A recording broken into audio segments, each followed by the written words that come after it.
And we're on. Are we on? Yes, we're on. Welcome everyone to part 2 of our first Codex lore session. The last part I just cut it off in order to turn on the lights because it was getting dark outside. So yeah, let's pick up where we were. Again, this won't have any gameplay, any story progress. This is just going through some part of the Codex and giving you my personal story on them and things like that, commenting on them. So yeah, last time we did the Elcor, now we got to the guests, and here we go. Again, you can grab some food, some drinks, some whatever, sit down, relax, and enjoy the lore. The Geth are a humanoid race of networked AIs. They were created by the Quarians 300 years ago as tools of labor and war. When the Geth showed signs of self-evolution, the Quarians attempted to exterminate them. The Geth won the resulting war. This example has led to legal, systematic repression of artificial intelligences in galactic society. The Geth possess a unique distributed intelligence. An individual has rudimentary animal instincts, but as their numbers and proximity increase, the apparent intelligence of each individual improves.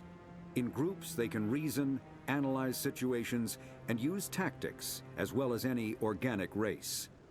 Geth Space is located at the trailing end of the Perseus Arm, beyond the lawless Terminus systems.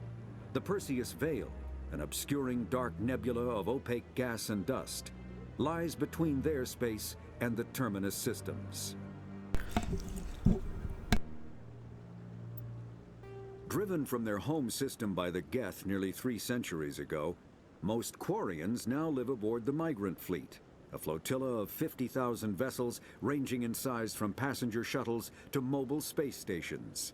Home to 17 million Quarians, the flotilla understandably has scarce resources. Because of this, each Quarian must go on a rite of passage known as the pilgrimage when they come of age.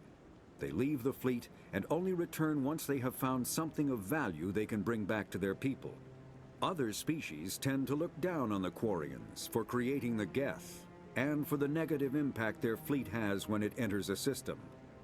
This has led to many myths and rumors about the Quarians, including the belief that underneath their clothes and breathing masks, they are actually cybernetic creatures, a combination of organic and synthetic parts. So, the Geth and the Quarian. So the Quarians were a race of very intelligent species and very highly technical. They were very good with doing machines, android, robots, AI.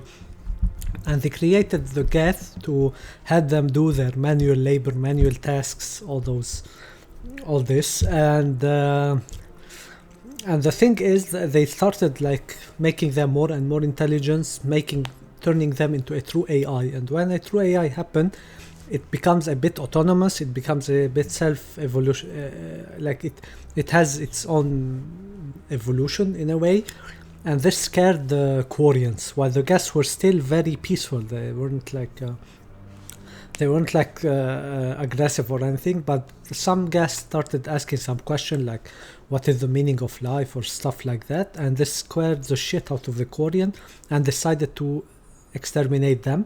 And when a species decided to exterminate another kind of a species, the Geths retaliated, and there was a war resulting with the Quarian losing this war and running away from them homeward on the Migrant Fleet. Now the Geths didn't pursue them, they are still in the original place where they were. The Geths work like each individual has its own system, has its own instinct, operation, and things like that. But the more they are, the stronger they become because they can share local network. So if there are two Gethers, they connect with each other and they can share consensus and share processing power and share ideas and stuff like that. So if you isolate a Geth, it would be way weaker than if there are many Geths together. Now the Quarian, when they went out of their homeworld, they went on the flotilla, which is like a huge collection of ships Quarian ships where they lived for many centuries, so many generations, and because they are living inside ships, they couldn't find yet a homeworld, a world where they can settle in. So, and because the ships are very sterile, very everything is controlled, they lost their immunity system. So they no longer, with generation to come, they no longer have immunity system, and once they lost it, they were forced to live all their life within this suit that kills all bacteria, viruses, make sure their immunity system their body is protected from all of those. It's very hard to be a Quarian because you always have to live in this suit and things like that. Now other species dislike them because they blame them for the gas. And because of them, there was laws that bans AI, artificial intelligence. So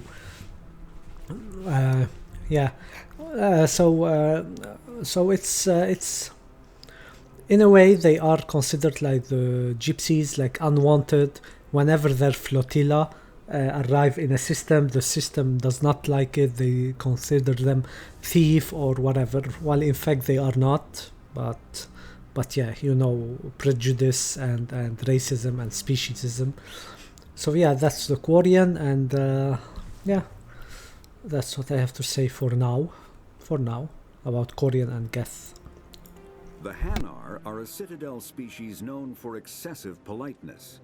They speak with scrupulous precision and take offense at improper language. Hanar that expect to deal with other species take special courses to help them unlearn their tendency to take offense at improper speech. All Hanar have two names. The face name is known to the world. The soul name is kept for use among close friends and relations. Hanar never refer to themselves in the first person in conversation with someone they know on a face name basis. To do so is considered egotistical, so instead they refer to themselves as this one, or the impersonal it. Their homeworld, Kaje, has 90% ocean cover and orbits an energetic white star, resulting in a permanent blanket of cloud. Due to the presence of Prothean ruins on the world, many Hanar worship them, and Hanar myths often speak of an elder race that civilized them by teaching them language. Yeah, so the Hanar are like big jellyfishes. They live in an ocean planet, and they are very religious in a way, or very mystical slash, I don't know how to say it. So many of them worship the Protheans. They call them enkindlers. They consider them like gods because they taught them language. They think they taught them language and everything, and that's because of the presence of many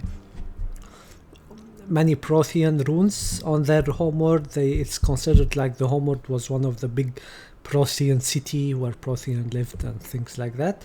And again, homeworld, they are very spiritual. That's the word I was looking for. They have two names. One of their soul name only gives them to their soulmate, or if they marry, or something like that, while otherwise they would just give you their nickname or space name. So yeah, that's the Hanar. They refer to themselves in the third person, and yeah. When the Asari discovered the Citadel, they also discovered the Keepers, a docile, multi-limbed insect race that seemingly exists only to maintain and repair the Great Prothean Station. Early attempts to communicate with or study the Keepers were failures, and it is now illegal to interfere with or impede Keeper activity. Because they are completely non-threatening, Keepers have become virtually invisible to everyone else. Similarly, they seem indifferent to other species, except for their tendency to help new arrivals integrate themselves into the Citadel. No matter how many Keepers die due to old age, violence, or accident, they maintain a constant number. No one has discovered the source of new Keepers, but some hypothesize they are genetic constructs, biological androids created somewhere deep in the inaccessible core of the Citadel itself. The Keepers are pretty cool and pretty awesome, but so far we don't know much about them.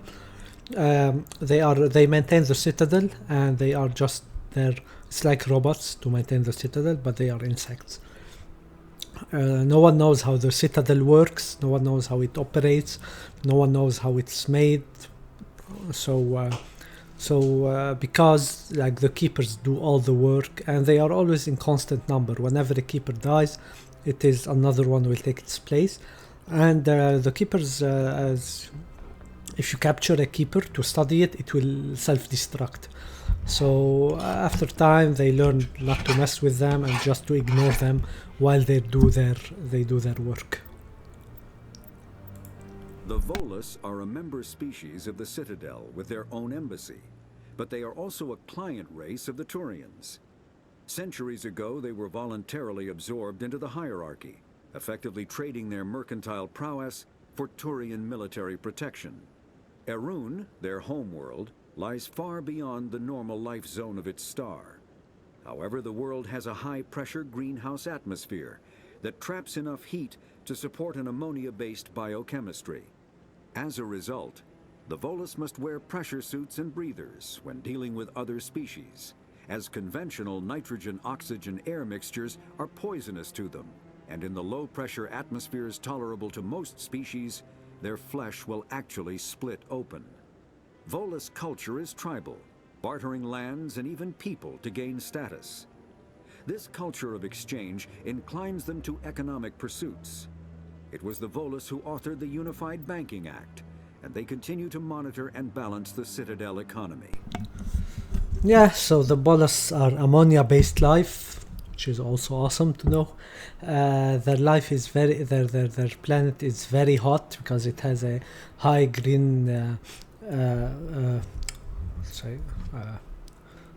forgot the word.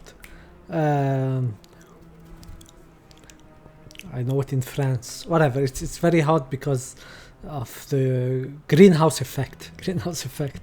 And so when they are outside their homeworld, they have to wear this suit to protect them from other atmospheres, and they cannot like live in oxygen or nitrogen atmosphere. They need ammonium or things like that to live. They made like some sort of a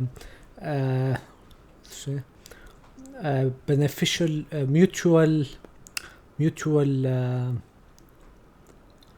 I'm forgetting all the words. It's like a parasite, but mutual beneficiary, symbiotic cultural symbiotic relationship with the Turian, that the Turian protect them and they provide the Turian with all the with economical growth and advice on like because they are very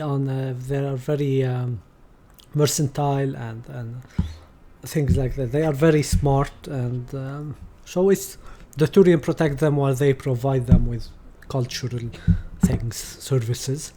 Yeah, and the Volus are a bit grumpy, as you have noticed, about humans, because like the council give more to humans than to Volus.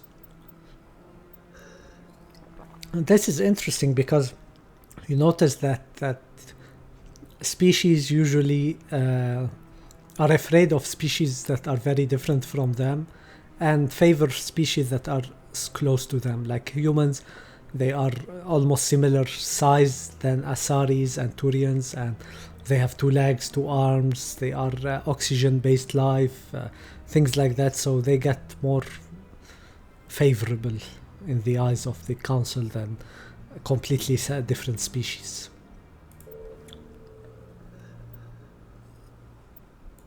After the Geth secure a location, they round up and impale dead and living bodies on mechanical spikes. The spikes rapidly transform these victims into withered husks, extracting water and trace minerals, and replacing them with cybernetics. The cybernetics reanimate the lifeless flesh and tissue, transforming the bodies into mindless killing machines. Some Alliance soldiers refer to the husk-generating spikes as dragon's teeth, a reference to the mythological berserkers who sprang up from the earth wherever the teeth of the dragon Eris were planted. Dragon's teeth and husks bear little resemblance to other pieces of Geth technology. No one is sure why a synthetic race would bother to drain the minuscule amount of recoverable resources from organic corpses, though the value of reusing them as shock troops is obvious. Yeah, we already discussed husks. Husks are non-sapient. They are created by injecting dead bodies with cybernetics that reanimate them as zombies, like cybernetic zombies. And those are being used by Saren and the guests at this point, so we don't know much more about them other than how they work. So yeah, I think that's good for today. We did all the races. We might come back to some of them later. Let me see. Let's do this. The Citadel is an ancient deep space station, presumably constructed by the Protheans.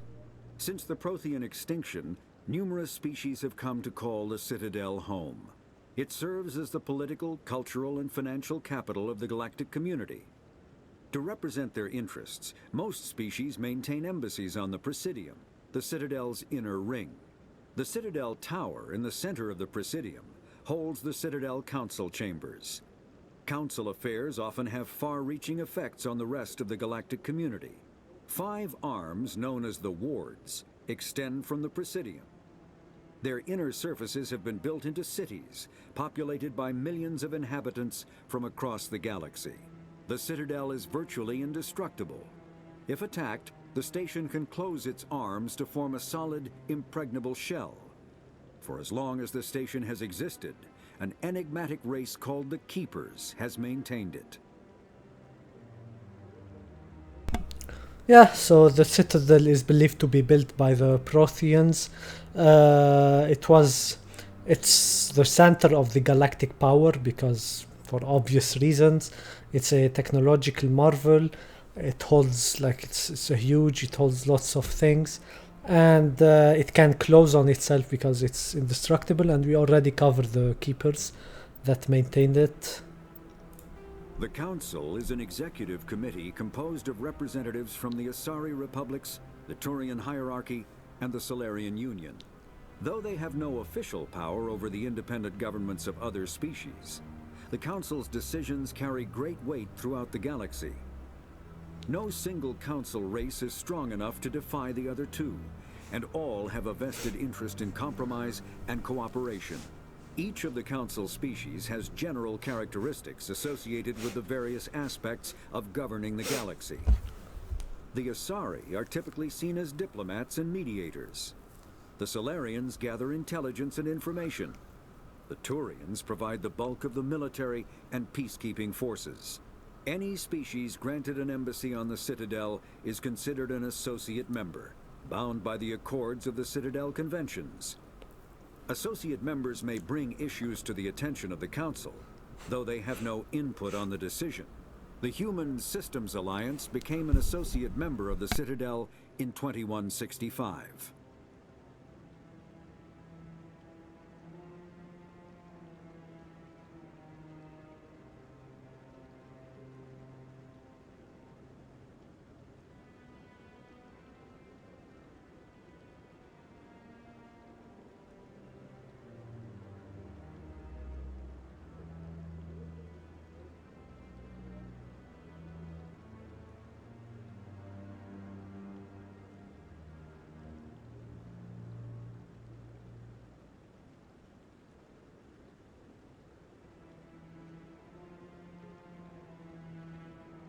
Oops, I noticed that I've been talking on mute. So here we go again. I was saying that the council is like the government, the seat of power of the galaxy. It's like, in a way, it's like the UN in a way, but only 3 species are in it, 3 countries are in it, the Turian, Solarian, and Asari. But the other countries have, the other species have council in them. They can bring things to their attention, advise them, but they have the final decision. Each species governed based on their own power and their own wisdom. Yeah, nothing much to say. That's your conventional seat of power, council, and with 3 old wise dudes or chicks. That there are actually 2 chicks and 1 dude. This is a female Salarian, this is female Asari, and this is a guy Turian. Yeah, nothing much to say. They are the seat of power, and we'll talk about Citadel Space next, but basically they govern and they put the law that you should follow if you want to live peacefully in the Citadel Space. Citadel Space is an unofficial term referring to any region of space controlled by a species that acknowledges the authority of the Citadel Council. At first glance, it appears this territory encompasses most of the galaxy. In reality, however, less than 1% of the stars have been explored. Even Mass Effect FTL drive is slow relative to the volume of the galaxy. Empty space and systems without suitable drive discharge sites are barriers to exploration. Only the mass relays allow ships to jump hundreds of light years in an instant, the key to expanding across an otherwise impassable galaxy. Whenever a new relay is activated, the destination system is rapidly developed. From that hub, FTL drive is used to expand to nearby star clusters. The result is a number of densely developed clusters, thinly spread across the vast expanse of space, connected by the mass relay network. Yeah, so this is Citadel Space. It means like any system that acknowledge that the power of the council and the law and follow the galactic law and want to be part of this galactic civilization or galactic culture. Whenever a new relay is discovered, like a mass relay, are those maybe you didn't talk about them, but there are those huge machines where they take you from system to system faster than light. So it's like a teleporter in a way. So whenever a new relay is discovered, you activate it and you jump and you see in which system you land, and then that system the Citadel species start colonizing them and bringing democracy to them and all this shit. Sometimes some system resist and they are left alone or they are subdued. But yeah, Citadel Space is any space that abide by the law of the Council. Spectres are agents from the Office of Special Tactics and Reconnaissance, and answer only to the Citadel Council. They are elite military operatives, granted the authority to deal with threats to peace and stability in whatever way they deem necessary. They operate independently or in groups of 2 or 3. Some are empathetic peacekeepers, resolving disputes through diplomacy. Others are cold-blooded assassins, ruthlessly dispatching problem individuals. All get the job done one way or another, often operating outside the bounds of galactic law. The Spectres were founded after the Solarians joined the Council. For many years they operated in secrecy as backroom problem solvers. Only after the Krogan rebellions did their activities become publicized. Assignment of a Spectre is less contentious than a military deployment, but makes it clear that the Council is concerned about a situation. Yeah, so we already met some Spectres, and Commander Shepard became one. They are like the last line of defense of the Council. They are very highly trained individual. They operate outside the law. They can do whatever the fuck they want, and they report only to the Council. They don't have any other superiors. They are usually sent on high priority missions and missions that should remain secret or something like that. And yeah, nothing much to say about the Spectres. So I think this is it for today, for today's Codex and lore session. I'll continue playing right now. I'm gonna stop this video here and start a new video for the gameplay.